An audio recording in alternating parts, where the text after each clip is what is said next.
কাতার বিশ্বকাপ জয়ের পর আর্জেন্টিনা ফুটবল দলকে বাংলাদেশে আনার একটা চেষ্টা ছিল। মেসিদের বাংলাদেশ সফরের সূচিও প্রায় চূড়ান্ত হয়ে গিয়েছিল, যদিও শেষ মুহূর্তে ভেস্তে যায় সেই পরিকল্পনা। এরপর শোনা গিয়েছিল পাশের দেশ ভারতে আসতে যাচ্ছেন বিশ্ব চ্যাম্পিয়নরা।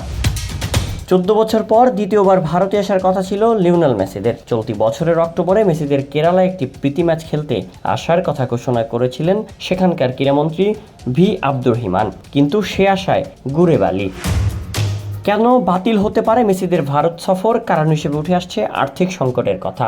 এক সর্বভারতীয় সংবাদ মাধ্যম সূত্রে জানা গিয়েছে, মেসিদের ভারত সফরের জন্য প্রয়োজন ন্যূনতম 100 কোটি রুপি, যা এখনও জোগাড় করাই হয়ে ওঠেনি। কেবল তাই নয়, জানা গিয়েছে আয়োজকদের সঙ্গে চুক্তির সময়সীমাও শেষ হয়ে গিয়েছে। অভিযোগ, আয়োজকরাও নাকি প্রয়োজনীয় আর্থিক প্রতিশ্রুতি পূরণে ব্যর্থ হয়েছে। All Kerala gold and silver merchants অ্যাসোসিয়েশনকে স্পন্সরশিপের দায়িত্ব দেওয়া হয়েছিল। তারা ওলোপ্পো অ্যাপে 100 কোটি টাকা তোলার চেষ্টাও করে। এরই মধ্যে আর্জেন্টিনা দলের উপস্থিতির জন্য খরচ হিসেবে 70 কোটি টাকা বরাদ্দ হয়। তবে সংবাদ মাধ্যম সূত্রে জানা গেছে পরিকল্পনাটি সফল হয়নি। যখন পরিকল্পনাটি আকর্ষণ অর্জনে ব্যর্থ বলে মনে হয়েছিল, তখনই কেরালা সরকার স্পন্সরশিপ স্থানান্তরিত করে রিপোর্ট ব্রডকাস্টিং কোম্পানি প্রাইভেট লিমিটেডের হাতে তুলে দেয়।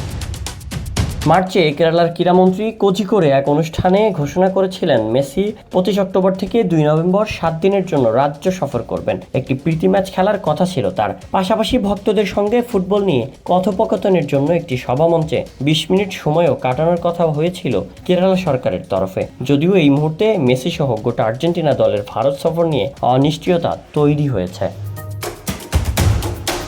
Shayan Sabbir, BD archive.